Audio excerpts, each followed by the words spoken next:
materi kali ini kita akan membahas materi baru, yaitu mengenai magnet. Jadi yang tentang energi listrik itu sudah selesai. Kita nanti akan latihan soal ya, mengenai listrik dan juga beberapa penjelasan mengenai magnet ini di sesi kedua nanti. Oke, Ibu akan jelaskan mengenai materi magnet ini. Adakah yang tahu kira-kira magnet itu artinya apa ya? Magnet itu adalah artinya suatu benda yang mampu menarik benda lain di sekitarnya, yang memiliki sifat khusus. Ini dia contohnya, jadi mampu menarik benda lain. Pasti di rumah kalian ada juga ya benda-benda yang memiliki sifat magnet ini. Selanjutnya ada juga sifat kemagnetan, ini dia.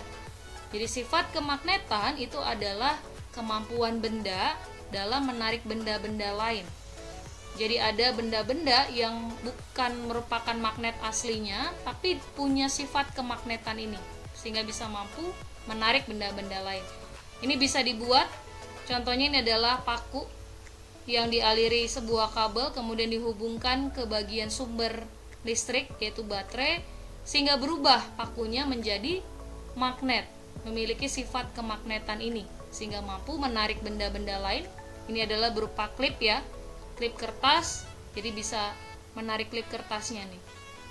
Tapi sifat magnet, kemagnetannya pada paku ini sangat sementara, jadi tidak permanen ya. Ketika dilepaskan dari aliran listriknya ini, maka klipnya ini akan lepas, jadi sifat kemagnetannya akan hilang. Oke, selanjutnya itu ada sifat-sifat magnet. Sekarang kita lihat apa saja sifat-sifat magnet itu. Yang pertama adalah dapat menembus benda. Ini sebuah kertas, kemudian di atasnya diberi paku, oke ya. Bisa paku atau bisa klip yang seperti tadi ya, klip kertas tadi, itu lebih ringan. Kemudian kalian di bawah ini pegang magnet batangan, kemudian kalian gerakkan di bagian bawah kertasnya.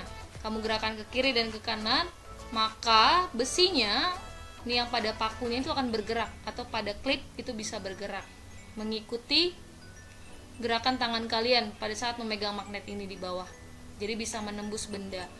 Lalu ada lagi mampu menarik benda di sekitarnya. Oke, bisa dilihat ya, ini mampu menarik benda yang ada di sekitarnya. Lalu ada lagi sifatnya memiliki kutub. Ini memiliki kutub magnet, kutub utara dan kutub selatan. Lalu memiliki medan magnet. Medan magnet itu berarti adalah daerah di sekitar magnet yang dapat ditarik oleh magnet, yang dihasilkan oleh magnetnya. Kemudian sifat kemagnetan ini bisa hilang sifatnya dengan cara yang pertama dipukul, kemudian atau dibakar. Nah, jadi sifat kemagnetan itu bisa hilang. Kemudian ada benda, jadi benda-benda yang bisa ditarik oleh magnet. Tadi kan ada ya sifatnya yang pertama, yang kedua tadi itu adalah bisa menarik benda. Nah, jika kita lihat dari jenis benda yang ditarik oleh magnet ini ada dibagi tiga. Ada yang ferromagnetik. Ferromagnetik itu adalah benda-benda yang ditarik kuat oleh magnet. Kira-kira terdiri dari apa saja? Terdiri dari ada yang benda-benda berbahan jenis dari besi. Kemudian baja, itu besi dan baja ini termasuk ferromagnetik, benda yang ditarik kuat oleh magnet. Kemudian ada nikel dan juga kobalt. Nikel dan kobalt ini juga merupakan contoh benda yang bersifat ferromagnetik. Kemudian kita lihat yang paramagnetik.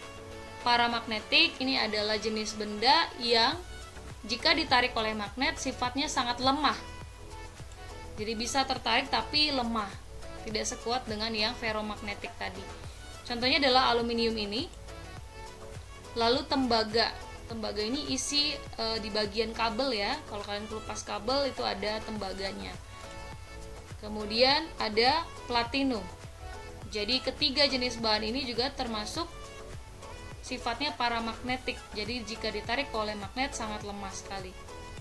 Kemudian ada benda yang tidak sama sekali tidak bisa ditarik oleh magnet. Itu adalah emas, ini tidak bisa ditarik oleh magnet. Kemudian seng, itu juga. Lalu kayu, kertas, plastik, dan masih banyak lagi lainnya kalau yang dia magnetik ini. Oke, kita lihat kira-kira dari gambar ini manakah yang merupakan benda ferromagnetik, kemudian manakah yang diamagnetik. Oke, terlihat ya. Kita lihat lagi kutub pada magnet. Jadi kutub pada magnet itu tadi kan ada kutub selatan dan juga ada kutub utara. Nah, ini kalian bisa lihat kutub selatan dan juga kutub utara. Oke, kutub selatan dan kutub utara ini sangat berpengaruh dengan sifat magnet yang bisa saling tarik-menarik atau tolak-menolak. Dan juga kutubnya ini itu juga bisa digunakan nih pada benda-benda tertentu ya. Telepon genggam juga ada sifat elektromagnetiknya. Kemudian kompas penunjuk arah juga menggunakan magnet. Jadi memanfaatkan kutub pada magnet ini untuk menunjukkan arah. Kita lihat. Jadi kalau kutub yang senama, jadi kutub utara dengan kutub utara itu akan tolak menolak. Tapi kalau kutub yang berbeda, ini yang senama tolak menolak, yang berbeda akan tarik menarik. Oke, kita bisa lihat ya. Jika kutub selatan ketemu dengan kutub utara, tarik menarik berbeda. Kalau utara dengan kutub utara sama, berarti tolak menolak. Kutub selatan dengan kutub selatan ini juga sama, berarti terjadi tolak menolak. Selanjutnya bagaimana cara membuat magnet. Jadi ada beberapa cara untuk dapat membuat magnet. Yang pertama adalah dengan cara digosok seperti ini. Kalian bisa perhatikan ya, sebuah batang baja ini magnet. Batang baja bisa berubah menjadi magnet. Oke, ini sifatnya adalah permanen. Jadi tidak seperti yang tadi yang ada paku dan juga dialiri oleh kabel dari listrik yang dari baterai, itu sifatnya sementara. Kalau ini sifatnya adalah permanen. Apalagi kalau digunakan baja. Jadi kalau baja biasanya sifatnya lebih permanen dibandingkan kalau menggunakan bahan besi. Oke, jadi dengan cara digosok ini mulai dari satu kutub ya. Ini dari kutub utara. Dari bagian ujung sini, kemudian ditarik sampai ke belakang, putar lagi, begitu terus. Oke, sampai akhirnya dihasilkanlah seperti ini. Jadi di bagian yang pertama kali itu terkena bagian ujung kutubnya pada magnet ini kan kutub utara, kemudian terkenanya pada bagian ujung baja yang di sebelah sini. Berarti yang ini ya, itu akan berubah menjadi kutub utara. Kemudian ujung yang lain, berarti yang di sebelah sini tadi, itu akan mengikuti. Kalau di sini jadi kutub utara, ini jadi kutub selatan. Oke, jadi bajanya akan bisa memiliki sifat kemagnetan tadi dengan kutub utara di bagian ujung ini, bagian ujung yang lain itu adalah kutub selatan. Jadi kalau dengan cara digosok itu untuk menentukan jenis kutub yang akan dihasilkan tergantung dengan ujung mana atau kutub mana yang duluan bersentuhan dengan baja atau besi yang akan dijadikan magnet. Kalau kita ganti, misalnya ini kutub selatan dulu yang mau terkena pada bagian ujungnya. Oke, itu nanti akan berubah. Berarti yang terkena duluan adalah nanti akan menjadi kutub selatan di bagian sini. Selanjutnya induksi. Dengan cara induksi itu dengan cara seperti ini ya. Ini ada magnet. Kemudian ini ada paku, di sini ada serbuk besinya. Kemudian didekatkan saja seperti ini. Didekatkan, kemudian lama-kelamaan akan berubah. Nah, ini menjadi magnet. Oke, tapi kalau pada induksi, ini kan ujungnya, ini paku di bagian yang ujung ini, yang ujung A, kan ada ujung A dan ujung B. Kalau di ujung A, ini ketemu duluan kutub selatan. Berarti ujung A akan berubah menjadi kutub utara. Itu berbeda dengan yang dengan cara digosok tadi. Kalau dengan cara digosok, kita lihat lagi. Kalau bertemu dengan ujung kutub utara, maka pada bagian baja atau besi yang bertemu dengan kutub utara ini akan berubah menjadi kutub utara juga. Tapi kalau dengan cara induksi itu berbeda. Kalau dengan cara induksi, ini kan bagian ujung A bertemu duluan dengan kutub selatan ya. Oke, bertemu duluan dengan kutub selatan, maka ujung A tidak akan menjadi kutub selatan, tapi menjadi kutub utara, kebalikannya. Paham ya? Itu kalau yang proses induksi. Kemudian ujung B-nya akan menjadi kutub apa? Berarti kalau di sini utara, ujung A akan menjadi kutub utara, berarti ujung B akan menjadi kutub selatan. Kemudian kita lihat yang elektromagnetik. Kalau elektromagnetik ini sifatnya lebih sementara. Jadi kalau aliran listriknya sudah terputus, sudah berhenti sifat kemagnetannya. Oke, seperti ini ya.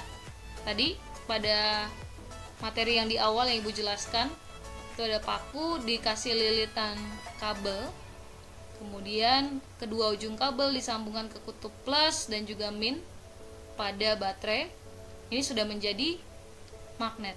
Tapi hati-hati, lebih baik kalian pakai di bagian ujungnya ini dipakaikan solatip agar tidak kesetrum.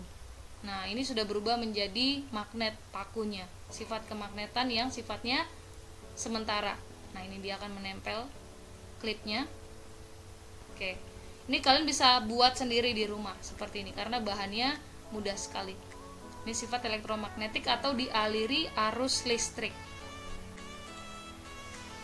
Oke, Ibu akan kembali lagi ke cara pembuatan yang pertama ini yang dengan cara digosok dan diinduksi tadi.